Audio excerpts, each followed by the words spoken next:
Hey, good morning, Knicks Nation. Today is Thursday. It is the 13th day of April 2023. I hope you're having a good Thursday, at least in the morning, and that you and your family are safe and healthy, and that the needs of you and your family in terms of food, shelter, clothing, as well as health are being met today. Blessings upon those that work in the healthcare field, who, along with the first responders, are every day risking their lives to save lives. Blessings upon those that pick up garbage for us to do. Keep our streets and sidewalks and buildings and stairwells clean and disease free. Blessings also upon those that make deliveries for our convenience, especially things like food and water and mail. Double blessings on the men and women who are out here trying to help rescue, deliver, and recover the teenagers and children that are the victims of child molestation, pedophilia, and abuse. Those also who are victims of prostitution and child prostitution, pornography and child pornography, human trafficking, and sex slavery. Double curses on the perpetrators of these things. Double curses on the profiteers of these things. And double curses on the perverts who create this industry. Finally, blessings upon the homeless. Nearly 600,000, it's probably more now. I'm giving you numbers from 2019. Nearly 600,000 men, women, and mostly children living on streets in the United States, and millions around the world in similar or worse conditions. Blessings upon them, for theirs is the kingdom. So, this week, we discussed a few things. We discussed the fact that Damian Lillard has made himself available and why the Knicks probably should not go after him or be involved with that. They'll probably make a phone call, but probably not anything serious because of how much it's going to cost and what we have to give up in his fit with the Knicks. We talked about yesterday a more better fit in Jaylen Brown, but of course we also talked about the fact that number one, we don't know if he's interested in the Knicks. We don't know how much the Knicks are interested in him. Again, there'll be phone calls. There'll be 28 other teams talking to him. Some person say, well, how do you know he's available? Listen to his comments. Listen to what he said when they talked to him about an extension, which he hasn't signed. Okay? And if he makes all NBA, he's going to be eligible for a Supermax. So it's all up in the air. And we don't know what's going to happen. But if the Knicks were interested in Jalen Brunson, y'all must understand R.J. Barrett's going to be involved. Okay, you're not going to get Jalen Brunson and keep R.J. Barrett. It's just not going to happen. Okay, and that's why a lot of y'all would hurt because I'm trying to be real with y'all. Okay, no, we can't just throw dukes at them and they're going to be satisfied with that. Okay, they're going to want somebody that fits that player role that he played. Okay, it's R.J. Barrett. I'm not saying I want to trade. Some of y'all, I mentioned a player and some of y'all just go nuts. Listen. I mentioned the play don't mean I want it to happen. I'm just trying to be real with y'all. Okay? Because I try to keep it real so that none of us are surprised or disappointed. For example, I told y'all there's going to be big platform throwing out Damian Lillard like the Knicks must give up everything to go get him. And I'm trying to tell us that from now, let's just ignore all that. Okay, let's ignore it. And again, last night, I watched OG Anunoby. And I still don't understand why people were tripping. We got to go get OG and trade RJ. RJ is actually, in my opinion, better than OG. And he's younger. Last night I watched OG in the play-in. I watched him play against the Bulls. Yes, he's a better defender than RJ is, definitely. But he's a very inconsistent, missed a lot of big free throws down the stretch. One thing about RJ Barrett, he can be consistent, but when big game time comes, homie usually shows up. Okay? So, and I would not give up no 3 number ones. I don't understand what the obsession is with OG Anunoby, but no, we're not interested. So there's going to be a number of players this summer that may be available for different reasons. Some of them, like a Jeremy Grant, is because he's unrestricted free agent. Some of them, like I mentioned yesterday, a Jaylen Brown, because he's not going to sign an extension. Maybe he wants out in Boston. There's going to be others. Okay, so this is going to be an interesting summer, particularly depending on how the Knicks perform in this upcoming playoffs, especially against Cleveland. Now, this is interesting. Now, the most important, let's just take some things. We're going to talk about one of the most important pieces for this player personally in this series. Tomorrow we'll talk about R.J. Barrett some more, but today I want to talk about somebody else. First of all, I'm expecting playoff Brunson. Okay, I mean, we paid $100 million. We gave him the money. He's been performing all year. He showed out last year majorly in the playoffs. He showed that he could carry a team to playoff success last year without Luka Doncic. And so I'm expecting that as a given. We're going to get playoff Brunson. Okay, and I feel very confident having playoff Brunson better than having Donovan Mitchell, because Donovan Mitchell I don't think has won a playoff series yet. I'm not sure. I don't think so. I know last year in his first opportunity getting to run a team, Brunson did. Okay, so we have shown he's a leader. He's coming into this series not having been voted into the All-Star game. And I've been looking at some of these platform reporters that get to vote on All-NBA, and most of them are not having him on their team. Yes, we're going to get the best of Jalen Brunson this playoff. So I'm taking that as a given. It is also, to me, the most important player in this series is Mitchell Robinson. Okay, he's the most important player. Jarrett Allen is an all-star. Like I said, respect, $100 million player, great defender, but he cannot offensive rebound the way Mitchell Robinson can. In fact, almost nobody can. Maybe Gobert, maybe, and maybe one other player, maybe the guy in Memphis. But that's it. Adams, that's it. That's it in the whole NBA. So Mitchell Robinson is going to be a key here. He has to stay in the game. His anchor on defense is going to be extremely important, and his offensive rebounding are going to be extremely important, okay, to help the Knicks win this series. Hartenstein can't do what Mitch Rob could do. Neither can Jericho Sims. This is a big spot. Glad Mitch Robinson is healthy. We're going to need him big time, which means it's going to be very important for the Knicks to keep players out of the paint. You may see them give up threes. Okay, but they got to keep players out of the paint, because Mitch Rob, we don't want him in foul trouble. You don't want to have to go early to the bench from Hartenstein if you don't have to. You want Mitch Rob in that game, especially in the fourth quarter. Okay, so this is extremely important.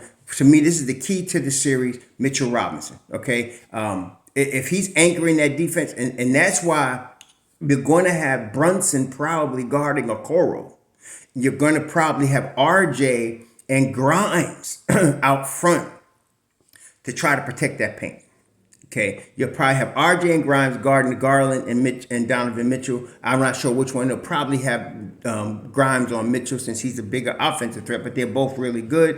RJ is going to be a key also, because he's going to have to stop dribble penetration of an all-star. He's going to have to do that.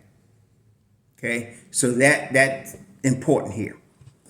And that will in turn protect Mitchell Robinson, allow him to do what he does best, offensive rebound.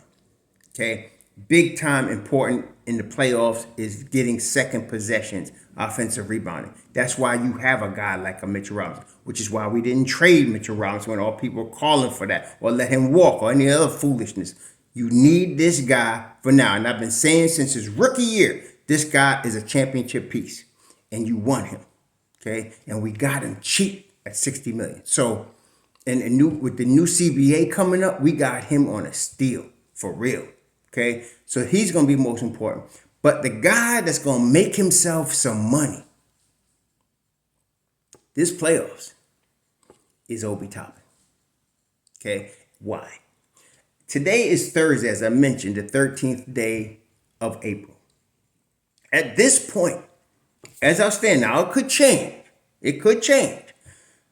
Julius Randle's not going to play in game one. And I told y'all a week ago, I wouldn't expect Randle for the first two games in Cleveland.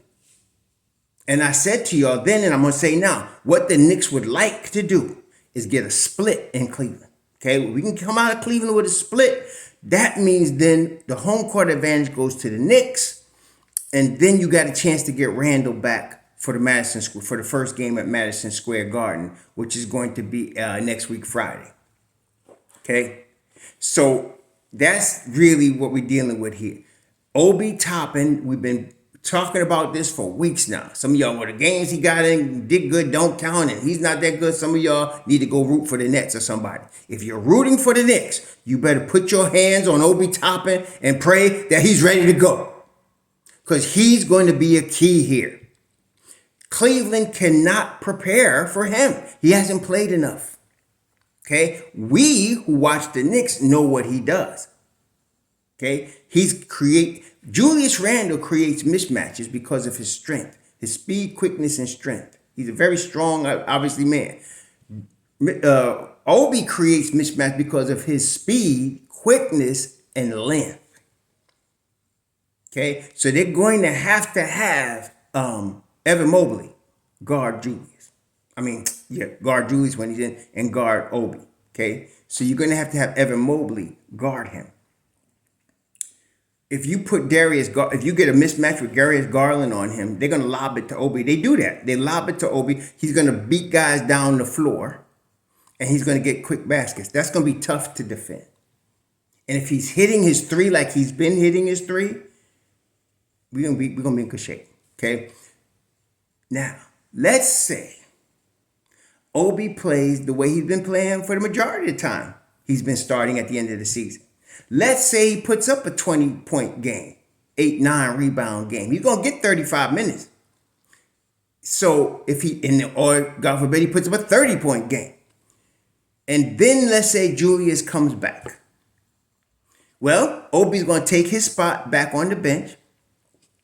And Julius is gonna start and play 35 minutes. And Obi's gonna play 12. But what he did in Cleveland is going to be indelibly printed on everybody, all the teams in the NBA. Everybody knows this kid is talented, and especially Cleveland. Why do I say that? Going back to the draft of 2020, Cleveland was looking at two players at the top of their board that year. It was Isaac Okoro and Obi Toppin at the University of Dayton. They were working them both out. And that's why I knew that night, some of y'all remember, I said, if Obi doesn't go fourth to Cleveland, he's going to be a Knick.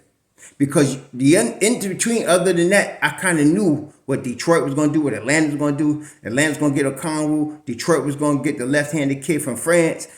We kind of, Killian Hayes, we knew that was coming. So the only surprise to me in that draft was Pat Will going I think he went third or fourth to Chicago. I knew Pat Will was good, and by the way, he was the real. It wasn't. I know. Everybody gonna focus on the 39 points that the Pogo Stick scored last night to beat in Toronto, and yes, they were huge.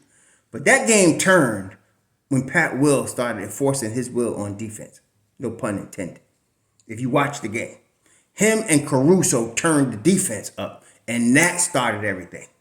And then Levine started going off. But it started with Pat Will. I don't know if it was a Florida State thing because it was him. He was guarding his Florida State buddy, and he was putting the clamps on him. And he was putting the clamps on anybody last night, Pat Will. Well, anyway, I wasn't expecting him to go that high, though I was high on him. That kind of threw off that draft, but it still came down when Cleveland was picking. They picked Okoro, and I knew Obi was coming to New York. But Cleveland was seriously looking at Obi Toppin. So this is going to be also a subplot in this series. Obi's in New York, but he could have been in Cleveland. He was at University of Dayton. It could go either way. And so here we are. So that's a subplot. Of course, we know the Donovan Mitchell, Jalen Brunson subplot, right? This is going to be very interesting. But Obi can make himself some money, because if Obi goes off against Cleveland, because he's going to start. If Julius is not ready in 48 hours, Obi Toppin is going to start at the 4. Okay? If he goes off, he going to make some money. Because now in the summer, the Knicks are going to get calls. And that's why I'm saying to y'all, something's going to give. Something's got to give. You can't keep playing in 12 minutes. Somebody suggested, well, we could split time with him and Julius. This ain't high school. This is the NBA. Tibbs don't do that. Julius is the starting four. He ain't going nowhere. No, they're not going to trade him. So then that leaves Obi. What are you going to do with Obi? You going to start him at the 3? Okay, then what you going to do with RJ? Bring him on the bench? You think RJ wants to go to the bench? This is going to be interesting. Some of y'all say, well, RJ at the 2 and Grimes at the bench. Let me fill y'all in on something that some of y'all not going to agree with, but I'm going to be straight with y'all. Grimes and IQ are ahead of RJ Barrett right now. Both of them. Grimes is better. IQ is better. Both of them. If you had to go with the most NBA ready guy of those guys right now, you'd have Grimes and IQ above RJ. On both sides of the basketball. In every area of the game. Okay, both of them. Ahead of RJ. And I dare say, if you would give Obi Toppin the minutes that you giving RJ Barrett, he'd be ahead of him too. Okay? And that's, again, no knock on RJ, but I'm just telling y'all, if somebody can go to the bench, it'd be RJ. But politics might stop that. So something's got to give, y'all. Something's got to give. Maybe IQ will say, okay, I'll take $90 million and I'll come off your bench. Maybe he'll do that. And that's cool. I hope he does. Okay? But something's got to give. And like I said, it's going to really get heated if Obi goes off in Cleveland. If Obi goes off in Cleveland and the Knicks win, it's going to be interesting. Something's got to give. But Obi will have made himself a lot of money. Okay, he would have made himself a lot of money. Because he would show that he can play as a starter at a high level in the playoffs. He's already shown to me he could play when given minutes in the regular season. When given consistent minutes.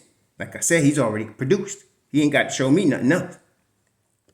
But I want to see him do it in the playoffs. This is going to be good. I'm very confident. Look, my favorite players, I know, I told y'all. Mitch Rob, Deuce, Grimes, and Obi. Those are my dudes. Those are my guys on the Knicks. Okay? So, I'm very protective of all four of them. But given the right situation, I'd look to trade. Like I said, given the right situation, depending on who it is. Okay? We're talking about. But those are my guys. And to me, if it was me, Obi would start at the 3. Randle would start at the 4 with Mitchell Robinson in the middle. Grimes would start at the 2, and Jalen Brunson would be at the 1. To me, if I was going to do it now. And RJ would be in Mob Deep. Just being real. But, like I said, I don't think that's going to happen. And something has got to give. Yes, the Knicks can wait. They don't have to trade Obi this summer. See, they could wait until next year. They could wait till next summer. And they got his rights. So he's a restricted free agent. So they can decide to wait if they want to. They can. Okay? But if I'm Obi's people, if I'm Obi's representative, it's not the money. He's going to get his money. It's just the fact that he's 25. He cannot spend another season of his career. An NBA player's career and a professional athlete's career is limited. You know, if you work for the post office or for U.S. government, you could work for 30 years. You work as a teacher, police officer, you be 20 years, 25 years on that job. That's not in a professional athlete. Professional athlete is old at 30, 32. You start saying they're old. Okay. Obi is getting ready to approach his prime years as an NBA player. So he needs the opportunity to actually play. And he needs it now. Okay, that's what's going to force things. So Leon Rose, the Don is going to be up against it, especially if this young man goes off against Cleveland. Something's got to give. And we're going to see what happens. But I'm hoping Obi drops 30. I'm hoping he hits 5 threes. I'm hoping he's that dude that we've been seeing and the Knicks win and they get more than 25 assists and play good defense. See, the reason they didn't play good defense the last couple of days because Obi is usually part of Mob Deep and IQ. You lost both of them to the bench from the bench. And so the bench became weak. But now you'll still have IQ on the bench.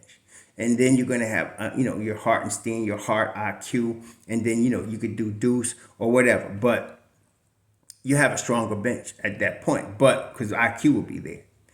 But losing both of those guys off the bench hurt.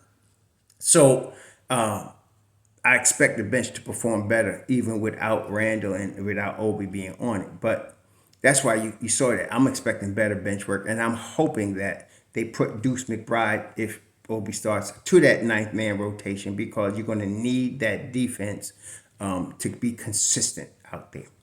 Okay, so that's where we at.